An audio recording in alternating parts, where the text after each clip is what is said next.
También Bootstrap nos define muchas clases, el punto row para cada fila, el punto calls, y luego del calls seguirían otros prefijos que nos permiten definir el tamaño. Si nosotros aquí vemos, tenemos calls XS4. Este 4 nos indica que la columna va a tener el espacio ocupado en 4 espacios o 4 celdas, podríamos decir. La separación entre las columnas se realiza mediante padding. Esto ya está, ya está definido, no tenemos que hacer nada más.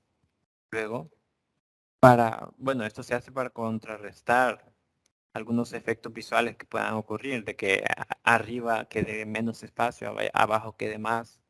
¿Bien? Luego las columnas, ¿sí?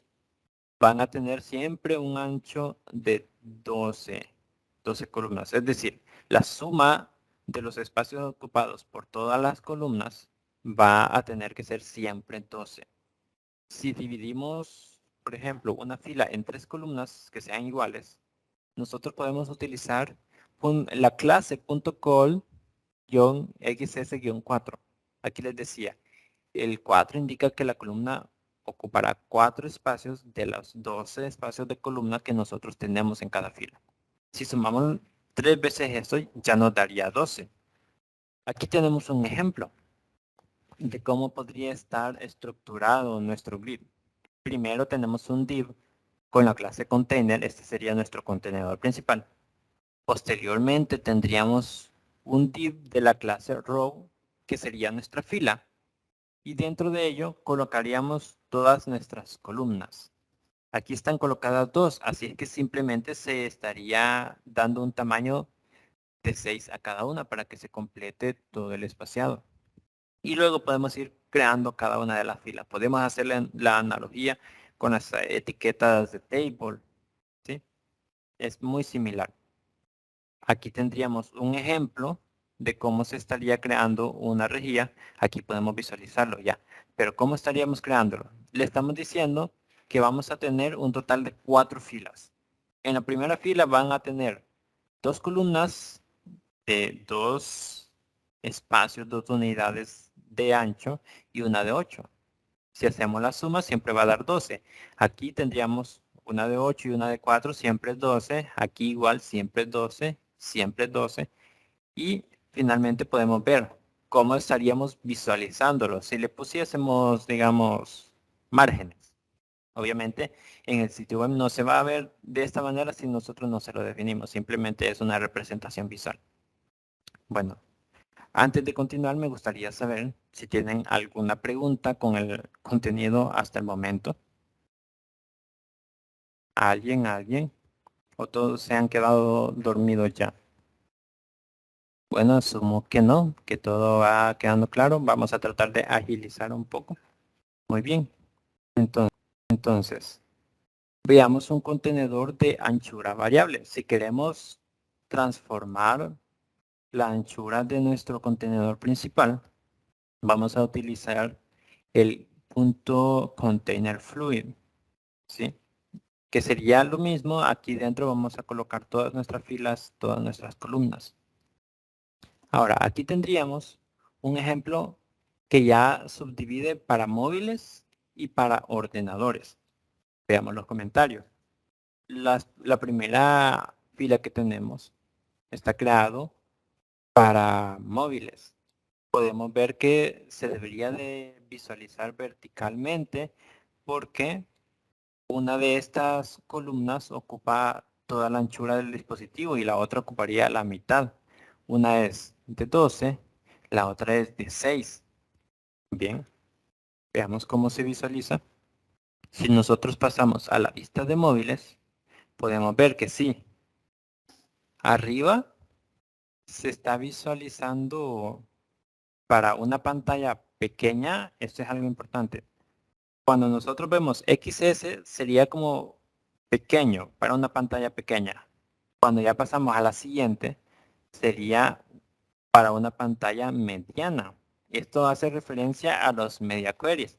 Cada una de estas clases estaría contenida dentro de uno de esos media queries, o en todo caso, el estilo correspondiente a estas clases, por ejemplo, el call XS12 o call XS6 estaría contenido dentro del query que tendríamos acá, el que es por defecto. Y luego call XSMD estaría contenido dentro de MD. Bien.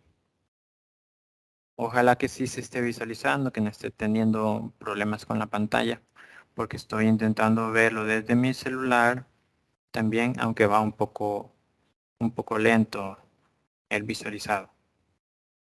Bueno, continuemos. Si vemos, entonces le estamos diciendo que en las pantallas medianas deberíamos de tener una columna de 8 y una de 4 que hacen la suma completa. Pero cuando pasamos a una columna pequeña, tendríamos una columna que ocupa todo el espacio de nuestra pantalla y otra que ocupa la mitad.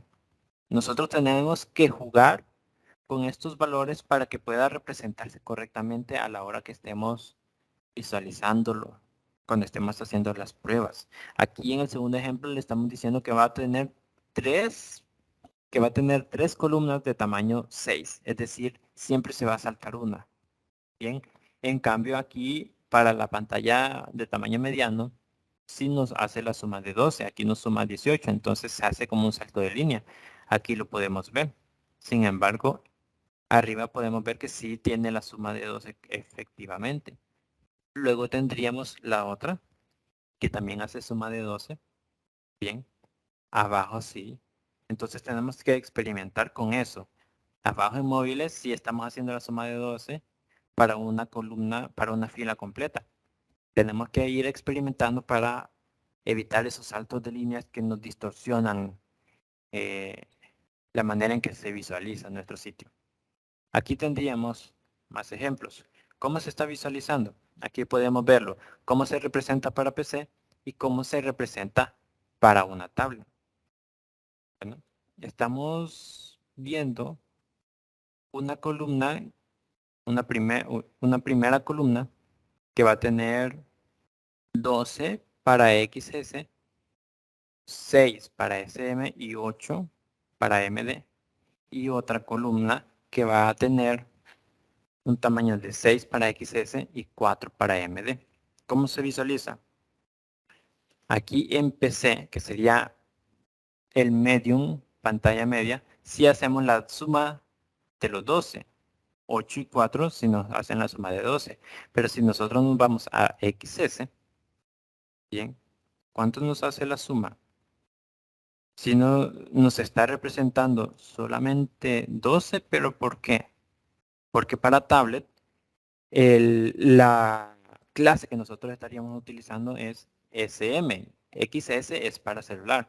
Entonces con SM le estamos diciendo que va a tener un tamaño de 6. Y como no hemos definido un call SM en la segunda columna, está tomando el tamaño más pequeño y nos está sumando esos 12.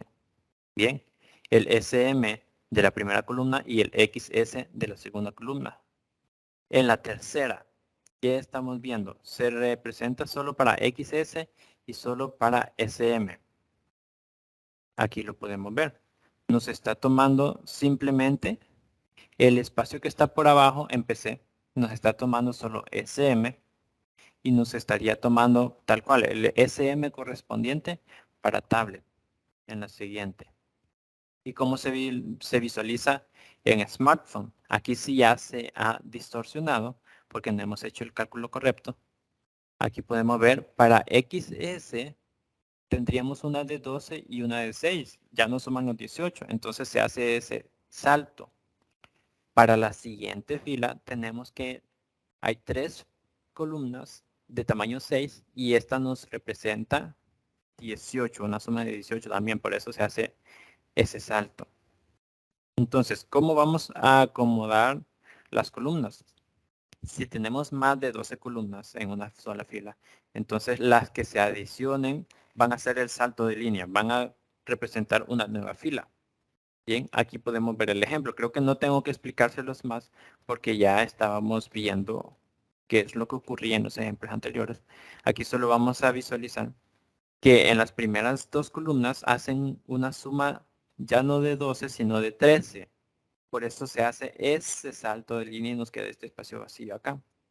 Luego, teniendo esos 4, sumándole otros 6, bien, se adiciona esa nueva columna y se llena el espacio. Luego, si nosotros queremos desplazar una columna, podemos utilizar la clase callMDOffset o callSMOffset, dependiendo de en qué media query estemos queriendo trabajar. Esto nos ayuda a desplazar la columna hacia la derecha con el número que nosotros le definamos. Aquí tendríamos un offset, un desplazamiento con un valor de 4, es decir, desplaza la anchura en un equivalente a 4 columnas. Aquí tenemos unos cuantos ejemplos. Un offset de 4, de 3, uno más de 3, pero con diferentes tamaños de pantalla. Entonces, ¿qué ocurre? Aquí podemos visualizar que se ha desplazado. Primero, la primera columna se mantiene, la otra se va a desplazar en 4 columnas más. Aquí lo podemos visualizar. Luego tendríamos otra fila en la cual cada una se desplaza 3 valores. Y podemos ver esos espacios en blanco. Y la última que se está desplazando 3 valores, pero queda en medio porque solo tiene un tamaño de 6. Y luego tendríamos la anidación de las columnas. También podemos anidar columnas dentro de otras. Para ello vamos a crear, digamos, otra fila dentro de esa misma columna que nosotros estamos creando. Las columnas anidadas también van a tener 12 columnas de ancho. Aquí tenemos el ejemplo. Tenemos una primera fila dentro del contenedor y luego creamos una columna de un ancho de 9. Este sería nuestro primer nivel, aquí lo hemos visualizado. Y adentro de esa columna estamos creando una nueva fila y ahí vamos a crear nuestras nuevas columnas siempre con un ancho que sume 12. Puede ser útil, puede que no le encuentren utilidad. Si se creó es porque alguien se vio en la necesidad de hacerlo. Si se hizo, digamos, este desarrollo. Y luego, si nosotros queremos reordenar, si queremos reordenar nuestras columnas, podemos utilizar la clase call, luego el tamaño, -push, y luego seguido de X. El X vamos a representarlo con cuántas unidades queremos que se mueva hacia la izquierda, o pull, cuántas unidades queremos que se mueva hacia la, perdón, push hacia la derecha y pull hacia la izquierda. Tendríamos un caso. Tenemos dos columnas. La primera que tendría un ancho de 9 y la segunda, perdón, aquí se está representando en computadora, así es que sería la segunda sí, con un ancho de 3. Pero, ¿qué está ocurriendo? Si vemos el texto, tendría .call md9 y eso está representado en la segunda columna. Es porque le hemos hecho un push, es decir, que se mueva hacia la derecha. Y a la segunda le hemos hecho un pull para que se mueva hacia la izquierda. Por eso han cambiado su orden. Ahora pasemos a la tipografía. Los estilos de tipografía, la verdad, sí son muy importantes, ya que dependiendo de la tipografía que nosotros utilicemos, comienzan, va a verse mejor o peor nuestro sitio web.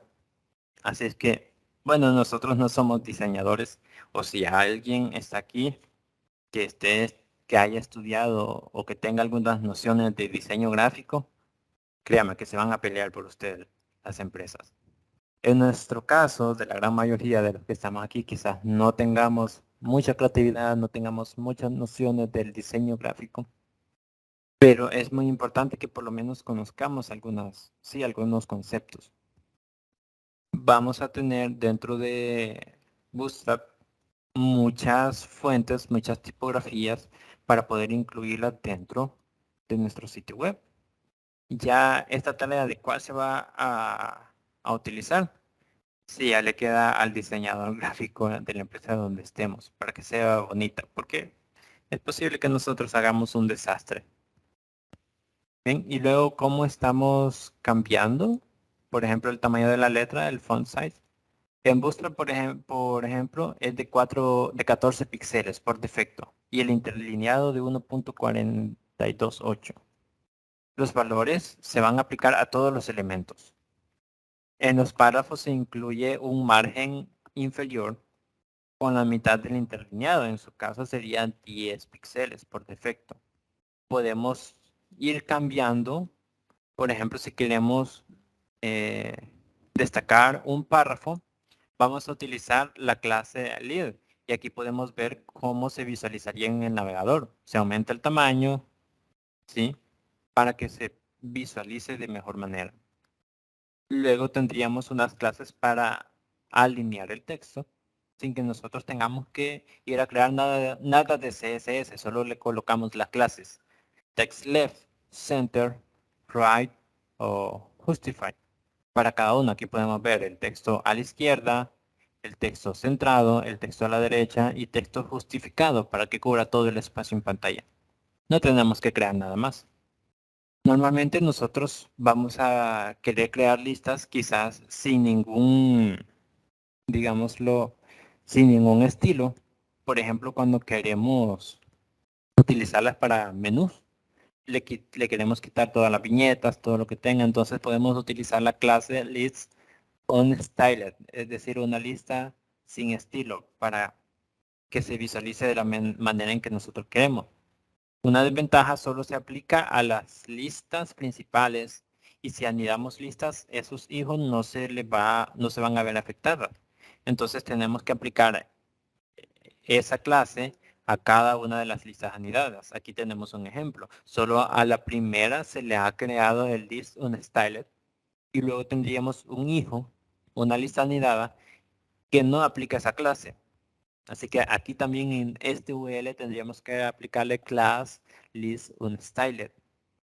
Y luego tendríamos, bueno, las listas en línea, que esta lo que nos ayuda es, aquí sí, cuando nosotros queremos crear un menú principal, un menú horizontal, ya nos coloca los elementos eh, con la subclase inline block para que todos se vayan como un solo bloque y solo ocupen el espacio que ocupa el contenido que tienen y no dan salto de línea. Luego vamos con las tablas. Ya vamos, ya vamos avanzando. Creo que nos queda relativamente poco. ¿Sí? Ya nos queda poco para terminar. Veamos las tablas. Con la clase .table se van a aplicar ciertos estilos ya muy básicos. Aquí podemos ver un resultado. El padding va a ser muy sutil, va a ser muy pequeño. Las líneas de separación solo van a aplicarse en las filas. No vamos a tener todos los márgenes establecidos, solamente el margen inferior. Ya si nosotros queremos una tabla con todos los bordes, vamos a utilizar la clase o las clases, primero el table y el table borderer, para que se aplique todos los bordes. Luego, digamos que tenemos demasiada información, que tenemos demasiados elementos, demasiadas filas. Entonces podemos utilizar Table Condensed para que se reduzca el espacio entre cada fila y así pueda ser un poco más fácil representar toda la tabla. Luego tendríamos las tablas semánticas. Se pueden aplicar en filas y en celdas y con un buen número de elementos HTML. Algunas de esas clases, el active, para que el color, cuando nosotros, digamos, pasemos el mouse sobre esa fila, cambie. El success, que nos indicaría una operación exitosa. El warning, cuando queremos hacer un aviso. Y el danger para que seamos enfáticos en que puede ser peligroso. Por ejemplo, si queremos borrar un usuario, puede ser peligroso que nos ubiquemos justo en nuestro usuario y queramos borrar ese cuando nosotros ya estamos logueados dentro de nuestro sistema web. Aquí tendríamos cómo está representada esa información. ¿Sí? Dentro de una tabla solo le aplicamos esas clases para que se aplique totalmente ya el estilo. Y luego las tablas responsivas, porque puede ser un verdadero dolor de cabeza lograr que se represente bien la información y estar trabajando con todos los tamaños de pantalla. Bueno, ya Bootstrap nos soluciona esos problemas. Bien.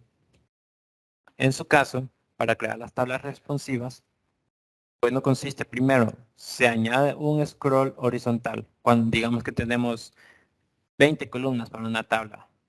Eso es horrible para poderlo ver en teléfono, así que solo se agrega un scroll, como se hace, por ejemplo, en el aula digital o en el portal web. Para las tablas más anchas, solo debemos colocarle eh, la clase Table Responsive, pero sería dentro del contenedor de la tabla. El estilo se aplica, por ejemplo, en este caso al div, no se aplica a la tabla. Entonces el div es el que tendría ese scroll. Y luego las benditas imágenes, que también puede ser un problema. Primero, las imágenes con Bootstrap no son adaptadas automáticamente. Si queremos hacerlo, debemos utilizar la clase .img-responsive. Con esto ya podemos hacer, primero, que la imagen tenga un ancho del 100% y tendría una altura automática, y esto nos permitiría adaptarlo al contenedor. También podemos aplicar otros estilos, por ejemplo, con IMG Rounded, vamos a hacer que tenga unos pequeños círculos en cada uno, bueno, que tenga las esquinas redondeadas, ¿para qué complicamos? IMG Circle va a transformar nuestra imagen en un círculo. Bien, se aplica border radius 50%. Y ahora veamos las utilidades con CSS. Algunas, algunas utilidades son, por ejemplo, los elementos flotantes. Si nosotros queremos enviar o flotar un elemento a la izquierda o la derecha, tendríamos las clases pull left y pull right. Y esto nos estaría moviendo los elementos. Aquí tendríamos el CSS. Cuando nosotros utilizamos signo de admiración important, estamos evitando problemas con qué tan específicos somos con los selectores, porque ya veíamos en las primeras clases de que un selector de clase es menos importante que un selector de ID. Aquí le estamos diciendo, esta regla es muy importante, aplícala sí o sí. Si queremos entrar un elemento, podemos utilizar center block. El código CSS sería este.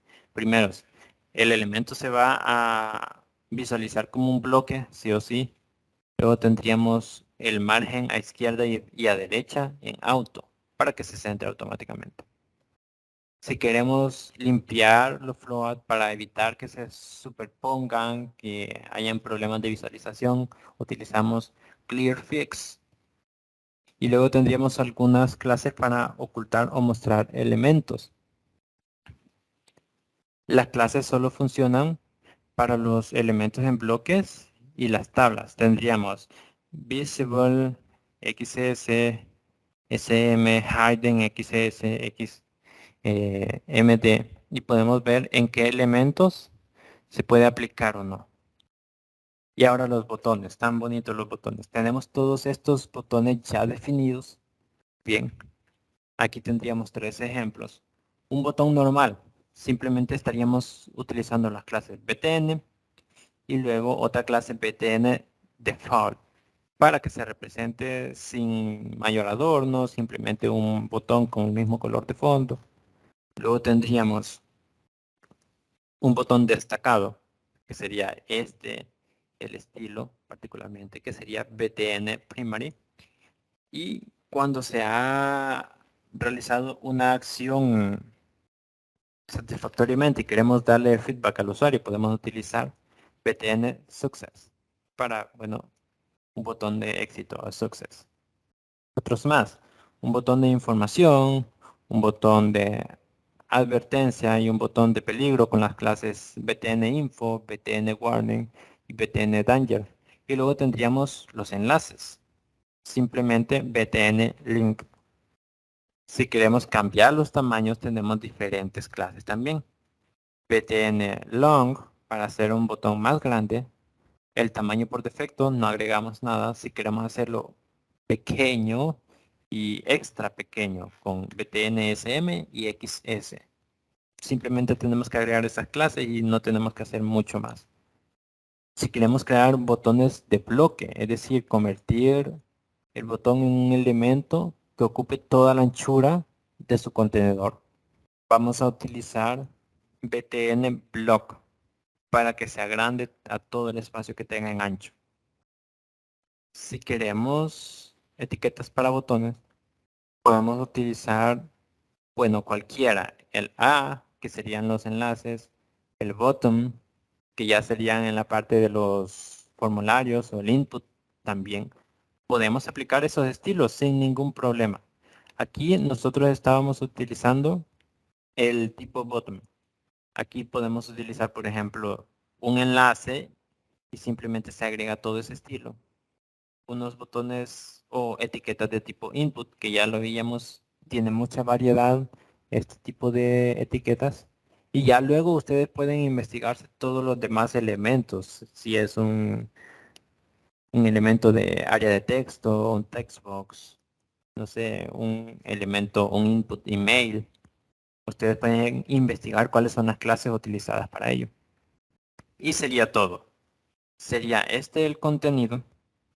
Como les digo, me hubiera encantado poder realizarlo desde el Visual Studio Code y luego otra clase btn default para que se represente sin mayor adorno, simplemente un botón con el mismo color de fondo. Luego tendríamos un botón destacado, que sería este, el estilo particularmente, que sería btn primary. Y cuando se ha realizado una acción satisfactoriamente y queremos darle feedback al usuario, podemos utilizar btn success para, bueno, un botón de éxito o success. Otros más, un botón de información, un botón de advertencia y un botón de peligro con las clases btn info, btn warning y btn danger. Y luego tendríamos los enlaces, simplemente btn link. Si queremos cambiar los tamaños, tenemos diferentes clases también. btn long para hacer un botón más grande.